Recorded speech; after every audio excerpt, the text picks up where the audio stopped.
అలంకారంలో టికెట్లు కొట్టిన శైలజ ముందు హడావుడిందని ఫస్ట్ అక్కడికి వెళ్ళాము, ఫుల్గా వైబ్ అయ్యాం. ఆ తర్వాత షో స్టార్ట్ అయ్యేలోపలే లోపలికి వెళ్ళిపోయాము. అండ్ నిజంగా పేపర్లు ఒకటే తక్కువ కానీ థియేటర్లో అట్మాస్ఫియర్ మాత్రం అదిరిపోయింది. అంటే ప్రాపర్ ఆడియన్స్ వచ్చారు. ఫస్ట్ సాంగ్ నుంచే అందరూ ఎగరటం స్టార్ట్ చేశారు.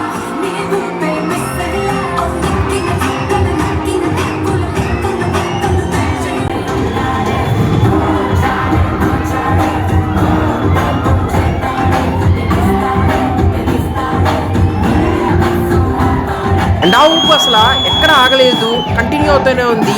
ఈ సాంగ్ వచ్చేసరికి అయితే రచ్చ రచ్చ చేశారు.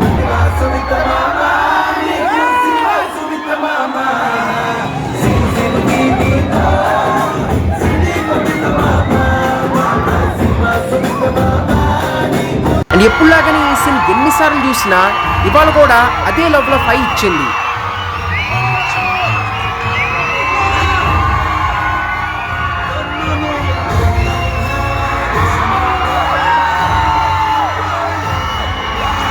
అంటే రియలీ ఆ ఇంటర్వెల్ సీక్వెన్స్ ఏదైతే ఉందో ఆ 10-15 minutes it's pure badness.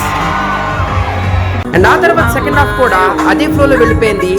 And మళ్ళీ ఈ సాంగ్ హైలైట్ అసలు.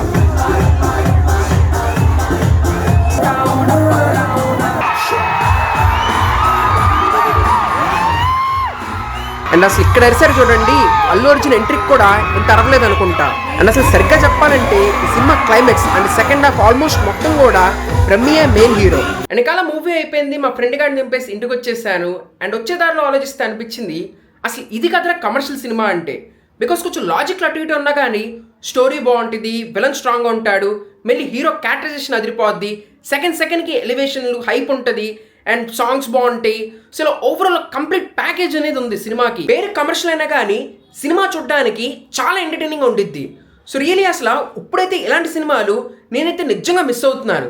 అంటే కమర్షియల్ మూవీస్ అని టచ్ చేస్తున్నా కానీ దాంట్లో ఏదో ర్యాండమ్గా ఏది పడితే తీసేసి థియేటర్కి వచ్చి స్టోరీ ఏం పట్టించుకోకుండా వచ్చి అలా పిక్చర్లా చూసేసి వెళ్ళిపోండి అని చెప్తున్నారు. ఇన్ఫాక్ట్ నార్త్ ఆడియన్స్ కూడా ఈ టైప్ ఆఫ్ మూవీస్ ఇష్టం. బికాస్ మన దగ్గర రేస్ కూడా ఎంత ఆడిందో తెలియదు కానీ లక్కీ ద రేసర్ అనే పేరుతో నార్త్లో అయితే ఒక ఊపు ఊపింది. బట్ మనోళ్ళు నార్త్ ఆడియన్స్ అంటే పెద్దగా పట్టించుకోరు, మాస్ కావాలని చెప్పి మన సినిమాలకి వాల్యూ నిజంగా తగ్గించుకుంటూ వచ్చేస్తున్నారు. మొత్తానికి కమర్షియల్ అనే టర్మ్ కున్న మీనింగే కంప్లీట్లీ మార్చేశారు. లిటరలీ ఏది పడితే తీస్తే దాన్ని కమర్షియల్ అంటాం స్టార్ట్ చేశారు. బట్ ఇదంతా పక్కన పెట్టేస్తే రేస్ గుర్రం మూవీ నేను ఇంట్లో జెమినీ టీవీలో చాలా సార్లు చూసా కానీ అప్పుడు థియేటర్లో మిస్ అయ్యాను. సో మొత్తానికి థియేటర్లో చూశాను అండ్ ఫుల్గా ఎంజాయ్ చేశాను. అండ్ లాస్ట్లో హ్యాపీ బర్త్డే అల్లు అర్జున్.